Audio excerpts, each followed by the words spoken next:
Protesters in Tehran describe seeing bodies piled up in hospitals after crackdown by authorities. Several people who protested in Iran in recent days have told Next News of enormous crowds, as well as brutal violence on the streets of Tehran, with one woman saying she saw bodies piled up on each other in a hospital. A woman in her mid-60s and a 70-year-old man described seeing people of all ages out in the streets of the Iranian capital on Thursday and Friday.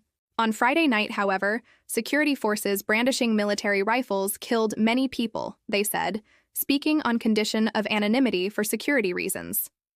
The protests, which began on December 28th as demonstrations in Tehran's bazaars over rampant inflation, have since spread to more than 100 cities, posing the biggest challenge to the Iranian regime in years. U.S. Secretary of State Marco Rubio said Saturday that the United States supports the people of Iran after President Donald Trump reiterated his threat on Friday to attack Iran if security forces killed protesters. Providing rare insight into the nature of the protests amid an ongoing internet shutdown, demonstrators in a different neighborhood of Tehran told Next News that they helped a man in his mid-60s who had been severely injured in the crackdown. He had around 40 pellets lodged in his legs and had a broken arm, they said. They tried to get the man medical help at several different hospitals, but said that the situation was completely chaotic. Other protesters told Next News that the number of people out on the streets was incomparable to anything they had ever experienced before, describing the scenes as unbelievably beautiful and hopeful. A televised speech by the country's supreme leader, Ayatollah Ali Khamenei, on Friday night changed this atmosphere. Shortly afterwards, the crackdown turned extremely violent, the protesters said. Sadly, we may have to accept the reality that this regime will not step down defeated without external force, one protester told Next News. Interior Minister Eskandar Momeni admitted some shortcomings, but told state television Saturday that a better economic future is in store for Iranians. An Iranian social worker who attended a protest in Tehran on Friday said the situation deteriorated into a nightmare when authorities attacked demonstrators. Bullets, who knows, tear gas, whatever you can think of, they would fire them, she said, and it was very terrifying. She said she witnessed a girl being shocked in the neck with an electric device until she passed out, and that her co-worker's son was among several people killed. Iranian medical personnel and witnesses described other harrowing scenes to pro-reform outlet Iranwire.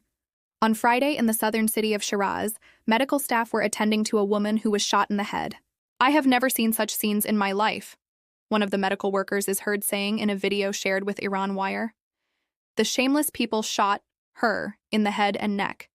Do you have any idea how many patients we have until now? A doctor in the eastern city of Nayshabur said security forces shot at protesters from the top of buildings on Friday. A family of 6 passing by was shot, as was an elderly woman's nurse as she was on her way home, the doctor said. After security forces fired at people in Najafabad on Thursday, the injured were taken to Montazeri Hospital, according to a medical source there. People rushed to the hospital to take the bodies of their children, and they took their children and buried them in the same clothes, the medical staff member said. In Iranian Muslim culture, dead bodies are typically washed and then covered in white cotton fabric before burial.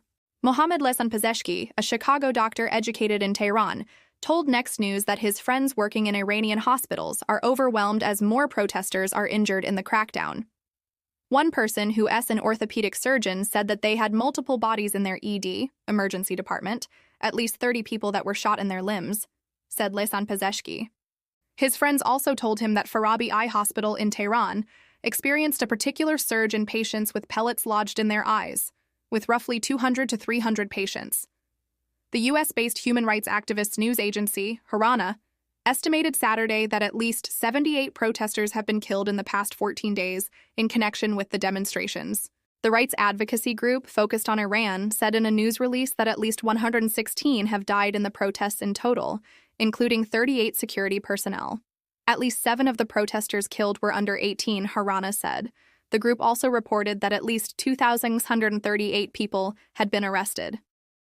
Based on aggregated data up to the end of the 14th day, 574 protest locations have been identified in 185 cities across all 31 provinces of the country, the group said. The number of locations is cumulative, beginning when the protests started on December 28th. Next News has reached out to the Iranian Interests Section in Washington and the Iranian Ministry of Foreign Affairs for comment. On Saturday, 100 people were arrested in the county of Baharistan near Tehran for disrupting public order and leading riots, a local official told the semi-official news agency Tasnim. Next News could not independently verify the numbers of those killed or arrested. Internet blackout backfired. Resident says one resident in Tehran told Next News on Saturday how the blackout has galvanized more people to join the anti-regime protests sweeping the country.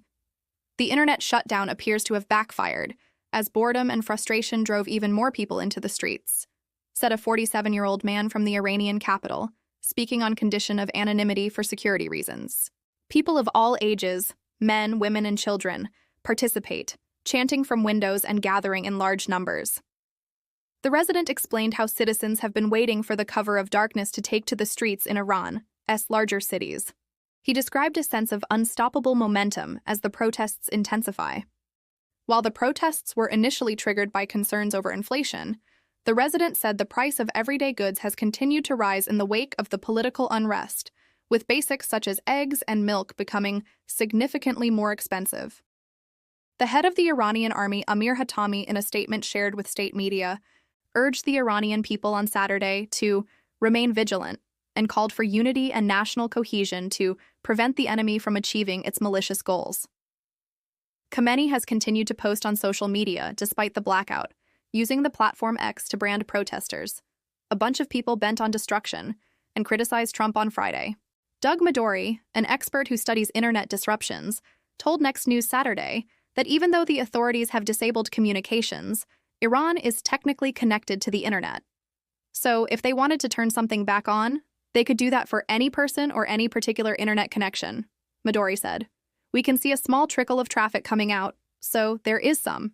It's very small, but it's not zero. It's probably some high-value people who have maintained connectivity.